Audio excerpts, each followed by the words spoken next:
प्रभाग 3 मधील शिवसेनेचे उमेदवार सागर वनखंडे, राष्ट्रवादीचे उमेदवार दिगंबर जाधव, रेश्मा जुबेर चौधरी, शैला शिवाजी दुर्वे यांचा प्रचार शुभारंभ. मिरजेतील गणेश मंदिरामध्ये गणरायाची आरती करून प्रचाराचा शुभारंभ. सांगली, मिरज आणि कुपवाड महानगरपालिकेच्या प्रभागामधील शिवसेना आणि राष्ट्रवादीच्या पॅनलचा प्रचार शुभारंभ आज करण्यात आला.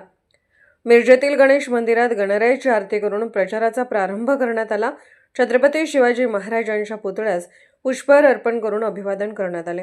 शिवसेनेचे उमेदवार सागर वनखंडे, राष्ट्रवादीचे उमेदवार दिगंबर जाधव, रेश्मा जुबेर चौधरी, शैला शिवाजी दुर्वे यांचे तगडे पॅनल निवडणुकीच्या रिंगणात उतरवण्यात आले आहे. यावेळी शिवसेनेचे महापालिका क्षेत्रप्रमुख मोहन वनखंडे सर, माजी नगरसेविका आणि प्रभाग 2 मधील शिवसेनेचे उमेदवार अनिता वनखंडे, राष्ट्रवादीचे नेते जुबेर चौधरी, अशोक दुर्वे, सनी दुर्वे उपस्थित होते.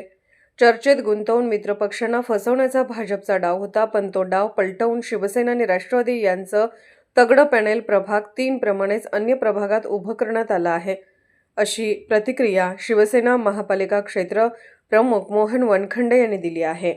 सांगली, मिरज, कुपवाड महापालिकेचे इलेक्शन आता होऊ घातलेली आहे. या ह्याच्यामध्ये आम्ही भारतीय जनता पार्टीबरोबर चर्चा करत असताना बऱ्याच वेळेला आम्हाला फसवणूक होते असं लक्षात आल्यानंतर राष्ट्रवादी अजितदादा गट आणि शिवसेना शिंदे गट आम्ही एकत्रित येऊन इथं प्रभाग क्रमांक 3मध्ये आज आम्ही इलेक्शनची प्रचार नारळ आपण वाढवतोय.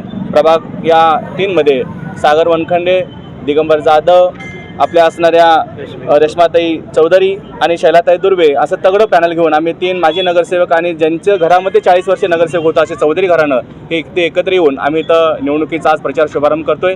मला मोठा आनंद आहे की एक असणारे उपमुख्यमंत्री जे अर्थमंत्री आहेत, त्या महाराष्ट्रातल्या सर्व विकासाला निधी देत आहेत आणि ह्या सांगली, मिरज, कुपवाड महापालिकेमध्ये असणारे जे नगर विकास खात्याचा निधी देणारे नगर विकास मंत्री असणारे आमचे एकनाथभाई शिंदे आहेत. त्यामुळे आमच्या ह्या पॅनलमधून निवडून आल्यानंतर आम्हाला विकासाला निधी अर्थमंत्री आणि नगर विकास मंत्री कमी पडू देणार नाहीत.